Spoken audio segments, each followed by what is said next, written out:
यशोदा माँ ने एक कन्या को जन्म दिया जो विंध्यवासिनी कहलाई, पर यशोदा ने एक बेटे को भी जन्म दिया। वो बेटे की क्या कथा है, आओ सुनाता हूं। एक बेटा तो वसुदेव जी लेकर आए, सिर पे रख के कन्हैया। तो यशोदा के पुत्र, यशोदा के कन्हैया और देवकी के कन्हैया जब दोनों मिले तो भगवान दोनों के वचन दे चुके थे। यशोदा को वचन दे चुके ना कि मैं तेरा बेटा बनकर आऊंगा, तो जब वचन दे चुके तो आना तो पड़ेगा। और यहां कैकेयी को भी वचन दे चुके कि मैं तुम्हारा बेटा बनूंगा पर दूध नहीं पीऊंगा, तो यहां भी बेटा बन के आए, वहां भी दोनों जगह प्रकट हुए। पर बाद में क्या हुआ, दोनों मिल करके भगवान फिर एक हो गए। दोनों मिलकर भगवान, क्योंकि एक के ही दो अवतार थे। अब आप कहो कि भगवान दो कैसे हो सकते हैं, दो क्या, भगवान तो बहुत हो सकते हैं। जब गोपियों के संग रास रचाए तो जितनी गोपियां थीं उतने कृष्ण हो गए थे। 1,00,000 गोपियां थीं तो 1,00,000 कृष्ण हो गए। भगवान तो बहुत हो सकते, अनेक रूप रूपाय विष्णवे प्रभु विष्णवे, अनेक हो सकते हैं और एक भी हो सकते हैं। भगवान तो सर्व समर्थ हैं। भगवान पर यह संदेह नहीं हो सकता। गुरु जी का बेटा मर चुका था, भगवान कृष्ण के गुरु सांदीपनी जी का मरा हुआ बेटा जिंदा किया कि नहीं? तो भगवान तो सब कर सकते हैं, मरे को जिंदा कर सकते हैं। देवकी के कितने बेटा कंस ने मारे, जरा बताओ। देवकी के कितने पुत्र कंस ने मारे थे? 6। 7वें गर्भ में लक्ष्मण जी आए तो लक्ष्मण जी बलराम बन करके रोहिणी मां के गर्भ में चले गए। वो बलराम जी लक्ष्मण जी ही थे। पिछले जन्म में वो लक्ष्मण, इस जन्म में बलदाऊ। 8वें गर्भ में राम ही आए कृष्ण बन करके। तो 6 पुत्र कंस ने मार दिए। आपको पता है कि वो 6 के 6 पुत्र भगवान ने जिंदा करके देवकी मां को बाद में लौटाए थे, जो कंस ने मार दिए थे। ये पता है नहीं आप लोगों को? भगवान कृष्ण से, अच्छा ये बताओ, एक तराजू पे एक पलड़े पर यशोदा माता को रखा जाए और एक पलड़े पर माता देवकी को रखा जाए, आप लोगों के हिसाब से किसका पलड़ा भारी होगा? देवकी मां एक पलड़े पर, यशोदा मां एक पलड़े पर, किसका पलड़ा भारी? जोर से, जोर से। किसका? यशोदा मैया। क्यों?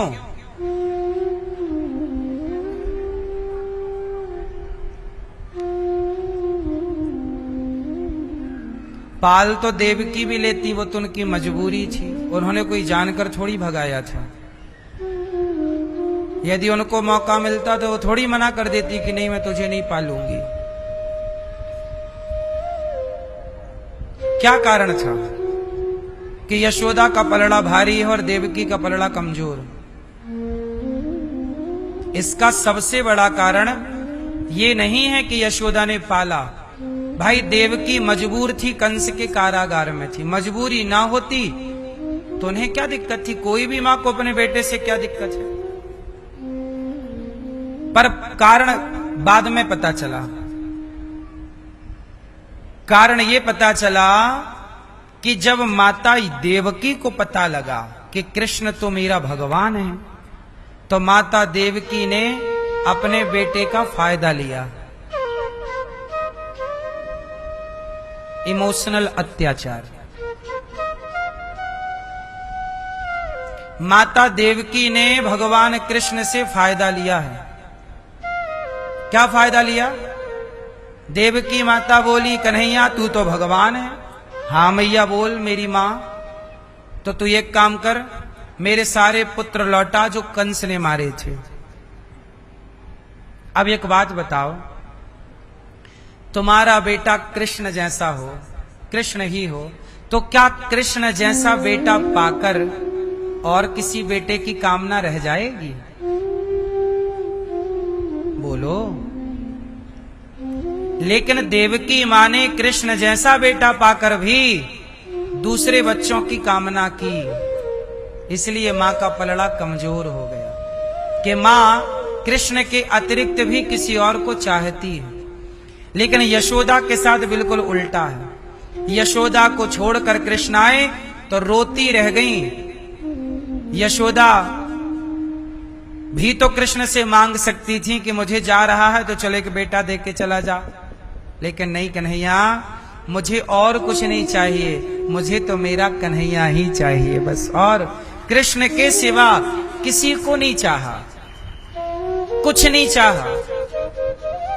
जहां भक्त के पास ऑप्शन हो जाते हैं वहां भक्त का पलड़ा कमजोर हो जाता है। इसलिए भक्त के पास ऑप्शन नहीं होने चाहिए। क्या ऑप्शन नहीं? एक भगवान के सिवा कोई ऑप्शन नहीं। मेरे तो गिरधर गोपाल दूसरो ना, मीरा के पास यदि ऑप्शन होता तो क्या मीरा मीरा कहलाती? मीरा समाज में इसलिए पूज रही हैं, इसलिए वंदनीय है क्योंकि मीरा ने कृष्ण के सिवा किसी को नहीं चाहा। किसी और को चाहने लग जाती तो भगवान दूर खड़े हो जाते, तुम उनको ही चाह लो। इसलिए कहता हूं, भक्त कैसा चाहिए? जिस भक्त के पास ऑप्शन ना हो। मेरे भगवान के सिवा मेरे पास कोई दूसरा ऑप्शन नहीं है। हे प्रभु, आप ही हैं सब कुछ, कुछ नहीं चाहिए मुझे भगवान के सिवा। इसी को कहते हैं समर्पण। इसलिए यशोदा ने कृष्ण के सिवा कुछ नहीं, एक भरोसे, एक बल, एक आस विश्वास, एक राम घनश्याम हित, चातक तुलसीदास।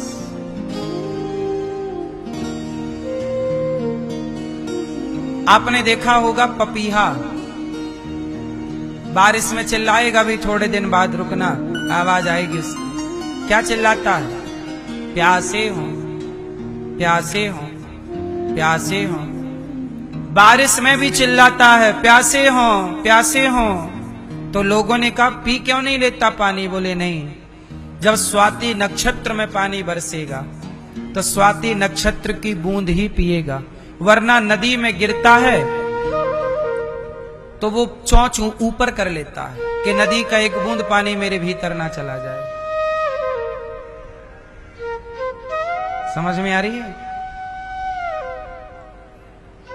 पपीहा स्वाति नक्षत्र का ही पानी पीता है, वरना प्यासा पानी बरसता रहेगा और चिल्लाता रहेगा, प्यासे हो, प्यासे हो। केवल स्वाति नक्षत्र का पानी। 27 नक्षत्रों में एक नक्षत्र है स्वाति नक्षत्र। उस नक्षत्र में जब बारिश होती है तो उस नक्षत्र का पानी पीता है। ये उसका धर्म है। वो प्यासा मर जाएगा, नदी पे डालो तो चोंच ऊपर करके रहेगा, पर एक बूंद नदी के पानी को भीतर ना जाने देगा।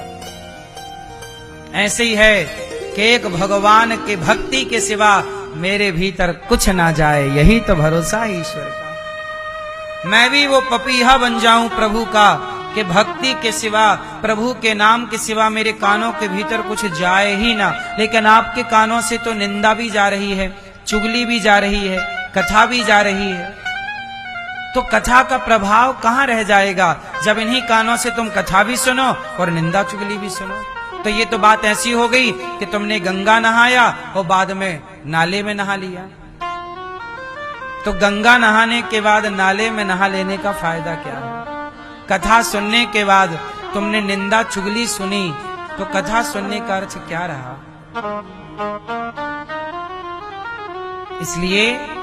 इसलिए आज के लोगों के जीवन में परिवर्तन नहीं है।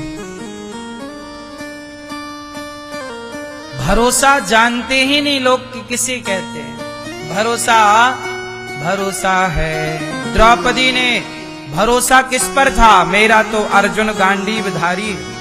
हे अर्जुन, देख दुशासन मेरे कपड़े उतार रहा है, दुशासन को मारो। अर्जुन ने गर्दन नीचे कर ली।